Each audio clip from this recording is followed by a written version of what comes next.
大家好，我是秉言止玄。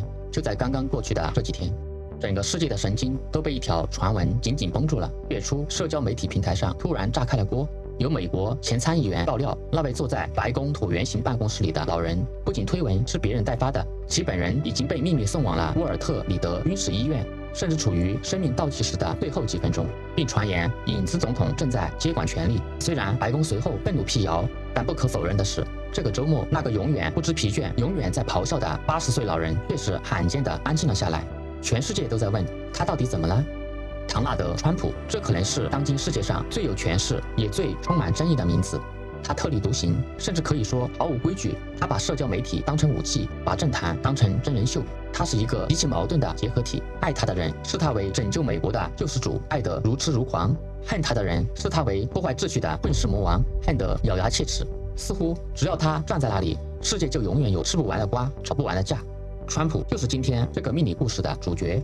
我必须做一个声明，作为一名秘密博主，本人没有任何的预设立场，不谈政治，不谈主义，不捧杀，不抹黑。在我眼里，没有所谓的敌球，也没有救星，只有五行深刻的流转和天道命运的无常。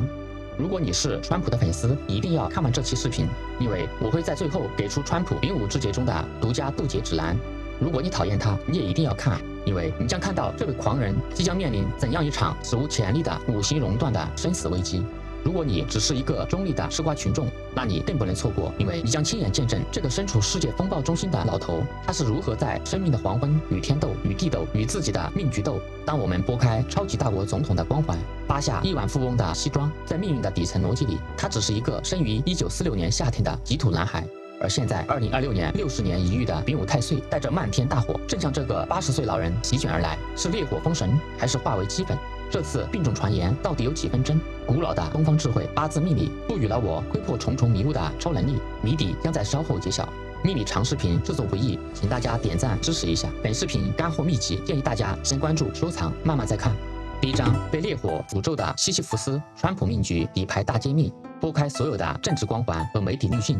今天我将以命理师的视角，纯粹客观地解读这个在世界上掀起滔天巨浪的强悍人物的命运剧本。我们先来看一下川普的基本出场设置：前造丙戌年、甲午月、己未日、己巳时。这个命盘一排出来，任何一个懂命理的朋友都会倒吸一口凉气，因为它太极端、太纯粹、太不讲道理了。接下来我将用多维度命理法，一层一层拨开川普的宿命。第一维度，看阴阳寒暖在火中燃烧的己土。首先我们看日元，川普他出生在己未日，日主是一块己土。地天随中说，己土背湿，中正蓄藏，不愁木盛，不畏水狂。己土它本来是田园里的湿土，是最具包容性、能孕育万物的泥土，它本该是温和的、接地气的。但是大家看一下川普的出生环境，他出生在甲午月，月令是午火，也就是夏天最热、火气最旺的仲夏。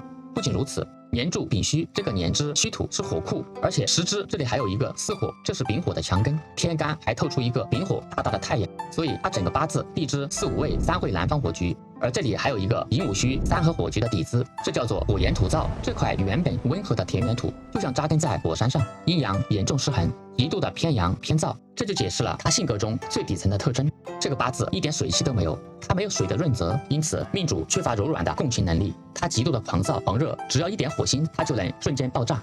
因为他的身体里流淌的不是血液，而是岩浆。第二位，定格局喜忌，顺我者昌，逆我者亡的专旺格。我们按照传统的旺衰派，己土生于夏月，满盘的印星也就是火和比劫也就是土，不仅是多，而且是霸占了整个命局。三命通会中有云，日主太旺，顺其势者昌，逆其气者亡。这个八字我们不能按普通人去算，它属于极其特殊的从印比格，或称之为火土专旺格。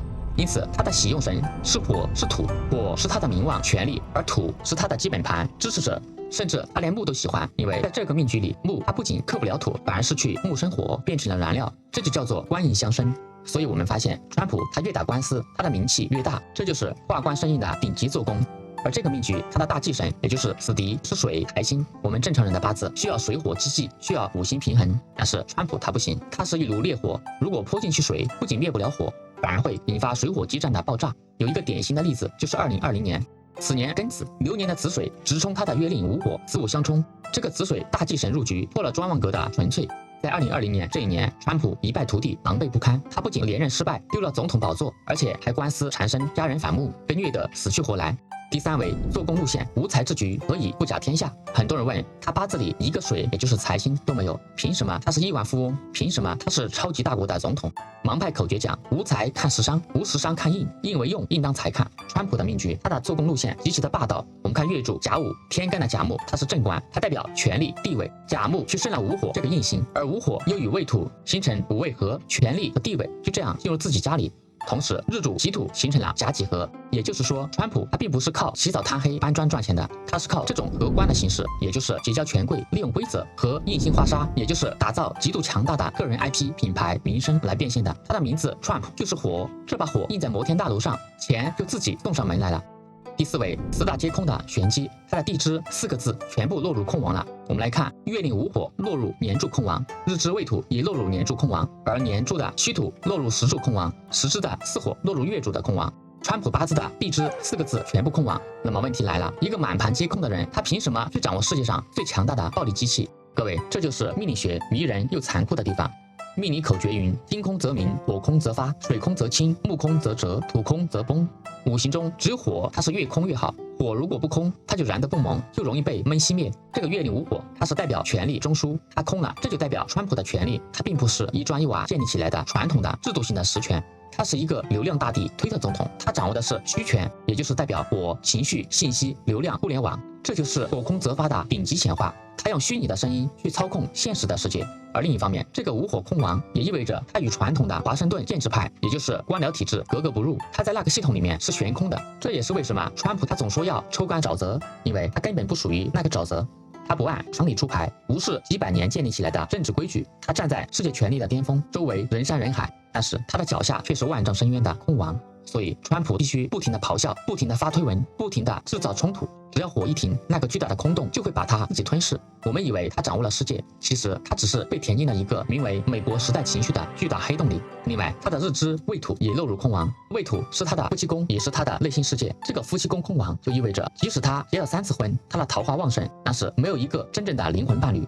他虽拥有庞大的家族，看似很热闹，但是他的配偶、他的家人、他的儿女，在很多时候更像是由利益、形象或者政治契约绑定在一起的合作关系。川普他的灵魂深处依然是个找不到家的孤儿，因为日支他也是人的内心，尤其这个未土是他的比肩禄神，这个跟空了，他就像一个漂浮在半空中的巨人。所以我们看到川普他极度自恋的背后，其实是极度的缺乏安全感。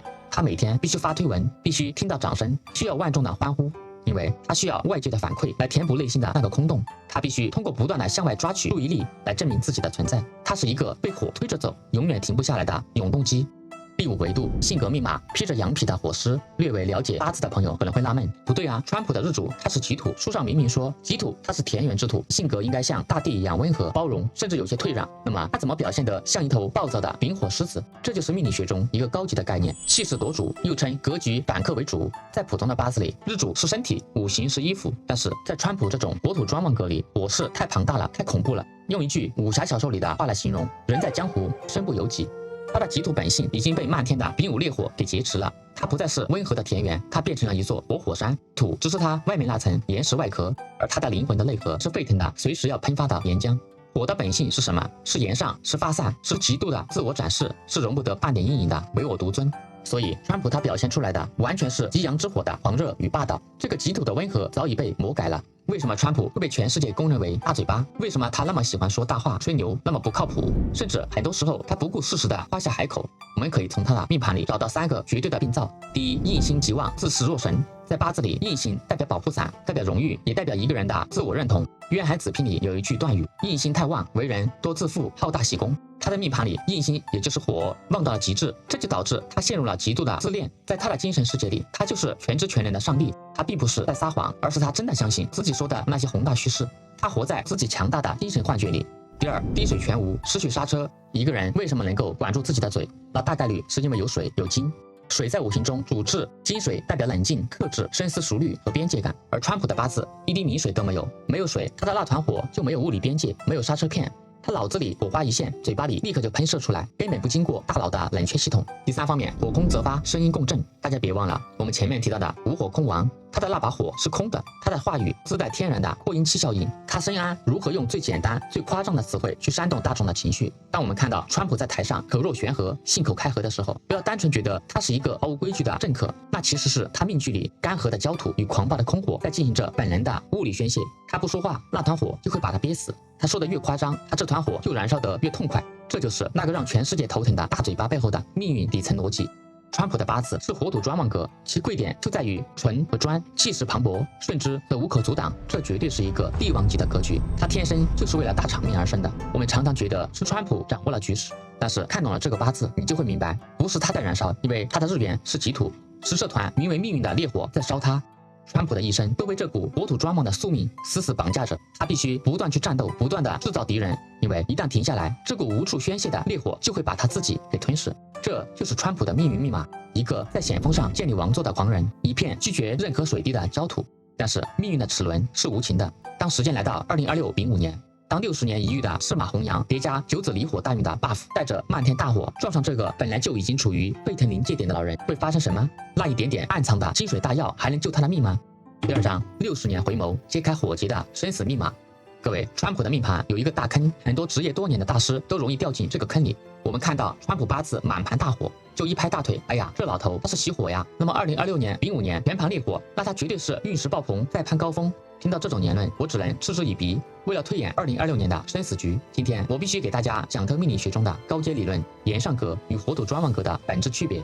第一节，致命的误区。很多人把川普的命盘当成了炎上格。什么是炎上格？炎上格必须日主自己就是丙火、冰火，他自己就是火，火的本性就是燃烧，来再多的火他都不怕，那叫顺其性。但是各位别忘了，川普的日主他是己土，而火并不是他自己，火是生他的母亲印星，这就引出了八字中一条残酷的铁律，叫母慈灭子。在古书《滴天髓》中说，土赖火生，火多土焦，己土它是田园之土，它需要适度的火来孕育、来烘烤、来照耀。但是如果把它扔进几千度的火山中药里呢？土里的少许湿润会被瞬间烤干，土就会变成坚硬且极脆的焦炭，轻轻一碰就化为灰灰。所以川普的命局，它虽然喜火，但这个火是有绝对的物理极限的，过犹不及，过则为祸。第二节60年的5年回测，我们口说无凭，历史是最好的试金石。我们来看一看川普这一生他所经历的那些火年，也就是马年，到底发生了什么。1966年，川普20岁，这是一甲子前真正的赤马之年。川普当时他在沃顿商学院读书，意气风发。为什么没有栽？因为当时他走在丙申大运，地支这个申金，它就像一个巨大的散热器，他把过剩的火气排泄了出去，这叫做火炼秋金，化险为夷。而1978年戊午年，川普32岁，他改造纽约金悦大酒店，一战成名。当时大运在丁酉，同样大运地支来了一个食神酉金，这个酉金可以在暗中散热。2002年壬午年，他买下川普公园大道大厦，大运地支是亥水，当年的无火的燥气被亥水冷水强势压制。而2014年，也就是甲午年，川普68岁，这一年他声望大涨，准备竞选总统，大运是在辛丑，这部大运太漂亮了，因为大运的地支是丑土，丑是湿土，是泥浆，它完美的吸收了这个甲午年的无火的暴热。大家看出规律了吗？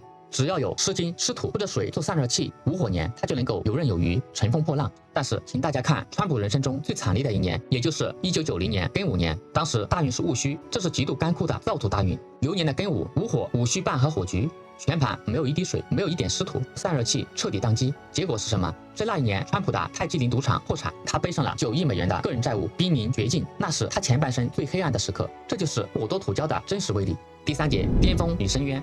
我们搞懂了川普命局的散热器理论，我们再来看一下他近10年最关键的2个节点，逻辑就如同剥洋葱一样清晰了。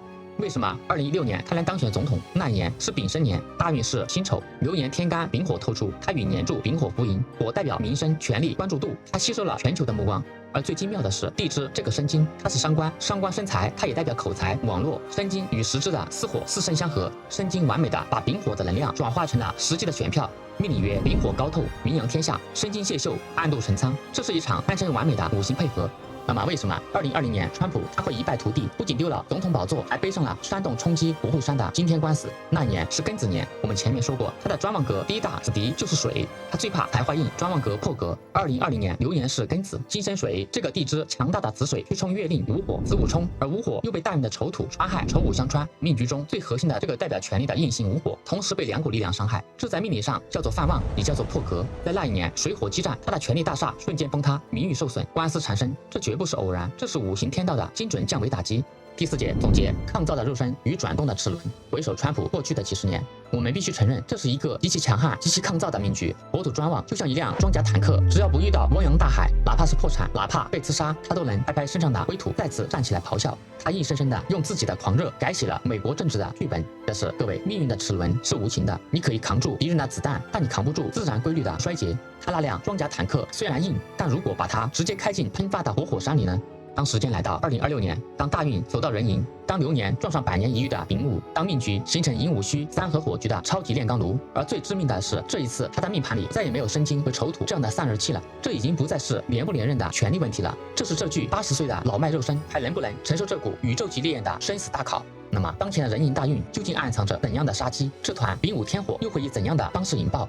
第3章无处可逃，2026丙午之劫的终极宣判。在这一章，我将通过严密的逻辑推导，解释川普为何能在2024年死里逃生，却会在2026年陷入真正的死局，并且对当前的重病传闻和接下来的夏季大考做出精准的推演。各位，经过前2章的拆解，我们已经拿到了川普命运的底层代码和系统漏洞。现在让我把时钟拨回当下，从2024年开始，这位80岁的老斗士踏入了极可能是他人生中最后也是最惊心动魄的一部10年大运——壬寅大运，2024年至2033年。或许有朋友会提出一个尖锐的问题：既然你说川普现在走的这个壬寅大运有问题，那他为什么能在2024年的7月枪击案中大难不死，又凭什么能在2024年的11月王者归来，重夺总统宝座？反之，如果说这个壬寅大运它是好运，那为什么我们今天又要在这里讨论他的丙午生死劫？这就是命理学中深奥的岁运辩证法。且听我细细分说。第1节壬寅大运的底色，我们来拆解一下当前的壬寅大运的底色。很多人以为壬水会去克他的丙火，这是只知其一不知其二。八字讲究贪生旺克，他的命局里有强悍的甲木，而大运的地支还是寅木。这个无根的壬水，它落下来几乎就被地支的寅木给吸干了，从而变成了木头生长的养分，它根本就没有任何力量去克这个丙火。壬寅大运这个10年真相是什么？不是水火交战，而是上天在给他疯狂的囤积木头，也就是火的燃料。那么为什么2024年甲辰年川普他赢麻了？那一年他的天干形成了铜墙铁壁。2024是甲辰年，天干是甲木，甲己合官，这是代表把权力抱在怀里。甲木生丙火，丙火化官，就是把攻击变成了名气。甚至7月的那颗企图爆头的子弹，也就是7月的天干，这个辛金代表暗杀的子弹，它被年干的这个强大的丙火给融化了，也就是丙辛相合。24年的地支辰土，这是一个大水库，它冲断了这个命局完美的冷却系统，并且辰戌相冲，打开了代表权力地位的这个硬库。所以川老爷子在2024年创纪录的2次荣登大宝，这就是命运齿轮严丝合缝的咬合。另一个疑问，2025年乙巳年它也是火年，为什么川普没事？因为天干来的是乙木，它是花草，它是阴木，乙木去生丙火，它是缓慢的。而乙巳年的地支巳火，表面上是火，却是金的阴雨之地，它甚至悄悄地合成了降温系统，火在烧，但是水冷系统一直在工作。在这一年，一切都处在可控范围内。第2节命运大考丙午生死劫，我的分析进入到真正的高潮，命运齿轮转动带来了宿命般的2026年。流年丙午，这是太阳丙火做午火，午火是它的地旺。这一年是至刚至猛的纯阳真火。此年上天把前2年囤积的木头与命局中的午火和戌土火库全部集中到一个地方一个空间里，组成了爆裂无比的寅午戌三合火局。此时再也没有尘土冷却液，也没有巳火的暗中降温，什么都没有，所有的木头都会被毫无保留的全部点燃。这不是外界的打击，这是它自身能量系统的过载失控。关于川普病重传言的真相到底是什么？基于前面的分析，这个致命的逻辑，我们再来看最近闹得沸沸扬扬的重病传言，真相就呼之欲出了。最早传出川普病倒大约是4月1号，很多人会以为这是愚人节的玩笑，并不当真。但是当我打开流日面板，我发现4月1号到3号正好是辛卯月的乙巳日、丙午日、丁未日，恰好是这个月火气最旺的几天。他整个命盘烈焰熊熊，没有任何强力的降温和冷却的存在，而唯一的天干这个辛金被克得死死的，因为丙辛合，这就呈现出极凶险的消沉夺食。基于以上的分析，本人对传言的判断是，关于死亡100%是谣言。但是流日的烈火击穿了老人的生理极限，这是极度危险的健康崩溃的信号。他可能遭受了突如其来的严重的心脏负荷或者神经系统紊乱，所以我判断他必然在那几天接受过紧急救治。白宫的辟谣掩盖不了川普的肉身曾一度处于极度的虚弱状态，最铁打的事实。第3节4月的虚假繁荣和流月推演。就在本视频制作的当口，4月6日，这位80岁的老人，他不仅完好无损地站在了白宫的讲台上，而且看起来精神矍铄。他火力全开，大骂造谣者是神经病的阴谋论，他威胁要把泄密的记者送进监狱，甚至扬言要炸平伊朗的每一座桥梁。一时间，全网都在嘲笑那些散布他重病的人，大家都觉得这不过是美国政坛又一次荒诞的愚人节玩笑。很多人甚至说，看吧，川普就是打不死的小强，他简直是在复活节真正的复活了。在普通大众和狂热粉丝眼里，这就是上帝的眷顾，是天选之人的绝对光环。正如2024年7月那颗擦过耳朵的子弹。但是各位，在命理师的眼里，这根本就不是愚人节的玩笑，也不是复活节的神迹，不是他战胜了病魔和死神。在五行深刻的逻辑里，这是人成假象。所谓的复活节神迹，不过是时间齿轮刚好卡到了那个叫做人成的刻度上。大家看一下现在的日历，现在是4月壬辰月。我前面说过，川普2026年丙午年的这盘大火已经把他这块吉土烧到了熔断的边缘。为什么他在这个时候能够奇迹般的生龙活虎？因为辰土这个流月壬辰地支来了一个辰土，辰是极佳的湿土，而且上面坐着壬水，这是带着水气的泥浆，节气它是极其精准的。清明一交，壬辰月的指令下达，辰土的冷却液瞬间注入他那因为丙午日而濒临爆缸的肉身。在东方玄学里，管这叫五行流转，辰土会火。而西方管这叫复活节的上帝之手，他的心脏，他的血压，因为这股短暂的湿气得到了立竿见影的物理性的缓解，他会觉得自己的身体又行了。所以本质上这不是上帝偏爱他，而是五行深刻的物理法则在这一刻按规定的拉了他一把。我们常说大难不死必有后福，但在顶级医学的思维里，大难不死往往是一场服从性测试。如果说这真的是某种高维力量的介入，那么在复活节把川普拉回来，绝对不是为了让他继续去炸桥梁、抓记者、发动战争的。高维力量的潜台词是，你的身体已经到了极限，火多土焦，我给你一点尘土的水汽，让你悬崖勒马，赶紧休息，收点脾气。但是川普做了什么？他在复活后的第一件事就是疯狂的输出愤怒，把那点刚刚得到的可怜的水汽用来转化为更狂暴的战火。大家仔细看他昨天在讲台上的表现，威胁抓记者，扬言炸平别国的基础设施。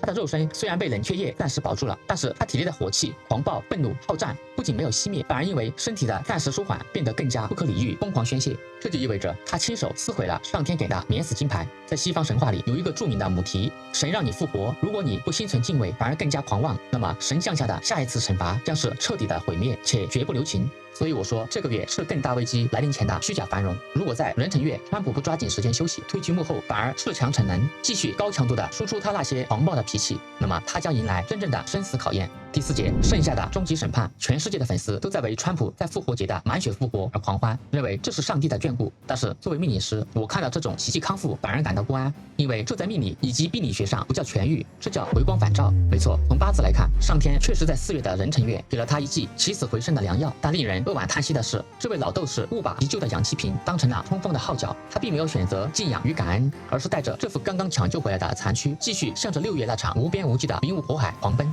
他在狂欢，而我却看到了深渊，因为这桶冷却液马上就要耗尽了。这一次，当剩下的审判真正降临时，复活节的奇迹绝不会再上演第2次。那个时候就不再是推特上的谣言了，那个时候将是没有一丝水汽的真正的物理熔断。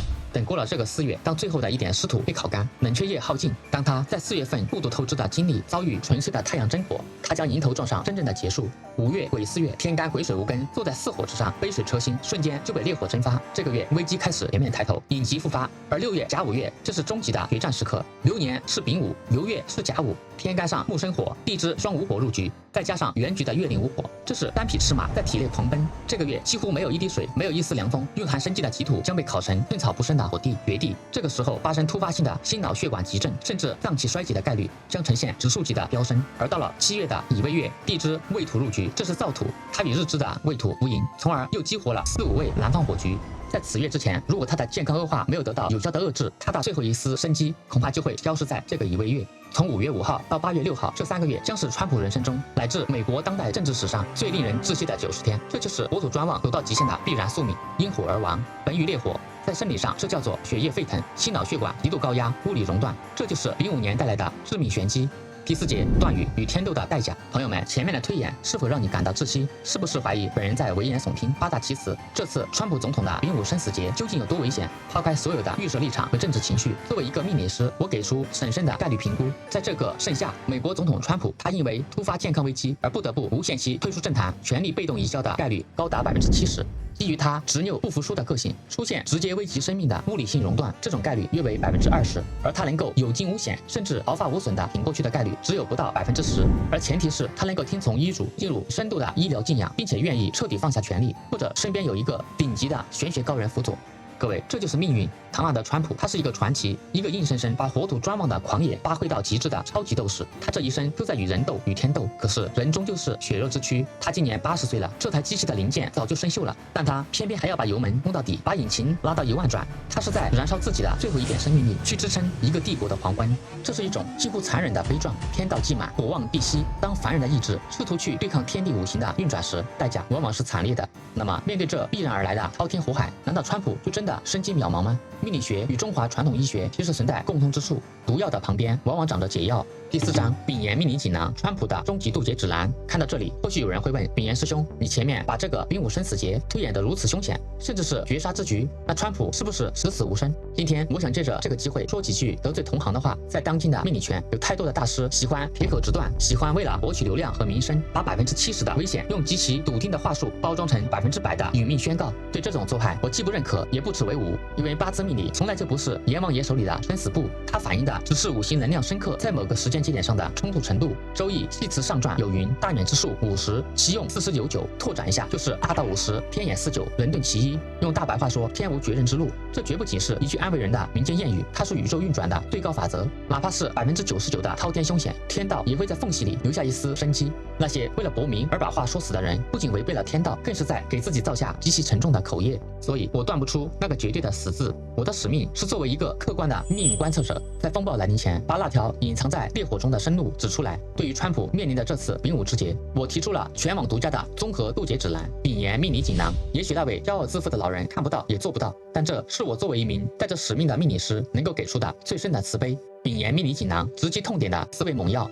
第1味药：物理断电，晋升七路。川普的命局最大的特点就是火攻则发，他靠说话、发推文、煽动情绪来获取能量。但是在丙午年，他多说一句话，体内的温度就会升高1分。解法就是必须强行的物理断电。在接下来的癸巳月，也就是公历5月5日起，川普总统必须彻底闭嘴，停止一切公开演讲，停发所有的社交媒体，远离镁光灯，把手机交出去，把自己藏到有水的地方，比如说海滨庄园。戒严就是降温，七路就是保命，哪怕外界闹翻了天，只要他能做到泰山崩于前而色不变，这股火就烧不穿他的肉身。第2味药：权力让渡，金水泄秀。在他的命局里，火是印星，代表权力、名声。丙午年火势爆表，就意味着权力的重量已经超过了他肉身的承载的极限。这个时候，如果还死抓着权力不放，就是抱着炸药桶睡觉。解法就是釜底抽薪，主动放权。川普总统必须把具体的行政权力，甚至8号司令的权力，大胆地让渡给身边的副手或者幕僚。这就是时尚泄秀，用别人的金水来化解自己的焦土，在幕后做一个精神象征，而不是冲在第一线的指挥官或者战士。以退为进，舍弃权力的虚荣，才能保住生命的实在。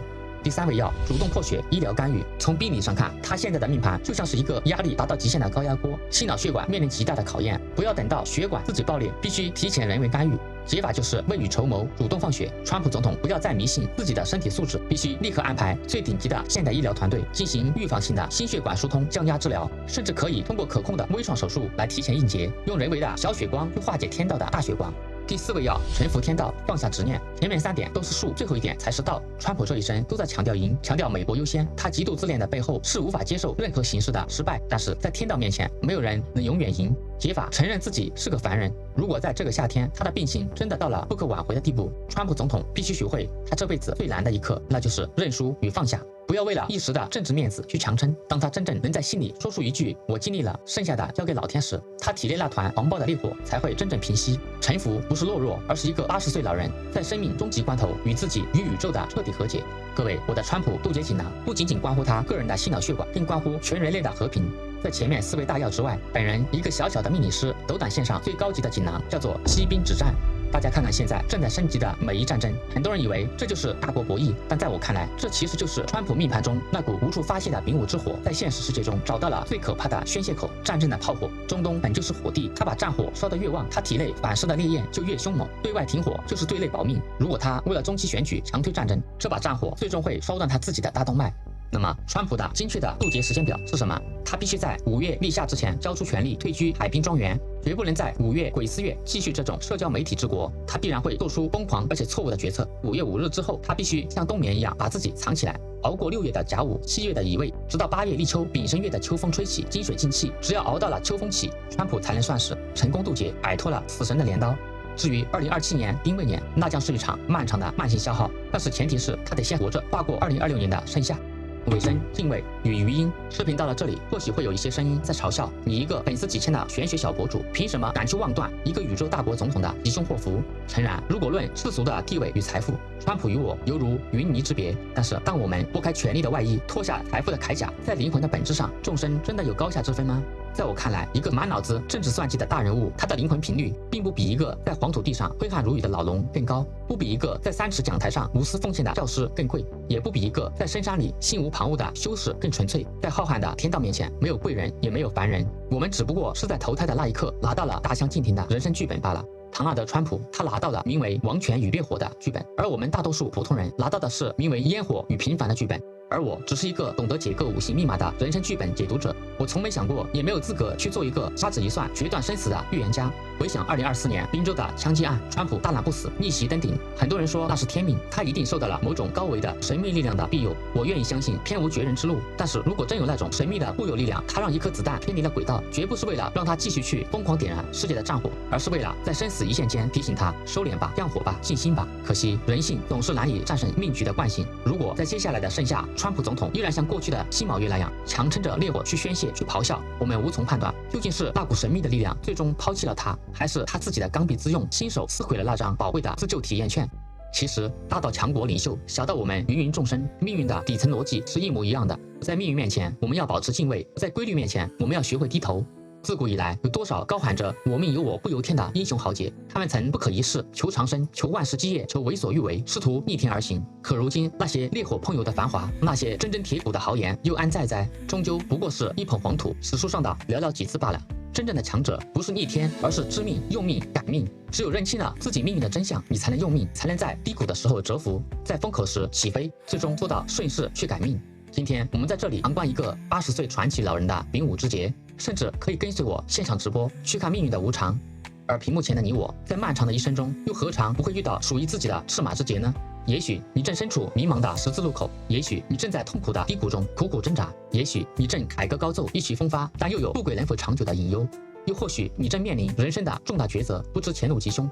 如果你想在这个充满不确定性的世界里找到一份笃定，如果你也想提前翻开自己的人生剧本，看看前面的路该怎么走，请关注我，欢迎来找我聊聊。我在这里用命理的微光陪你看清风雨，帮你照亮前路，祝你过好未来的人生。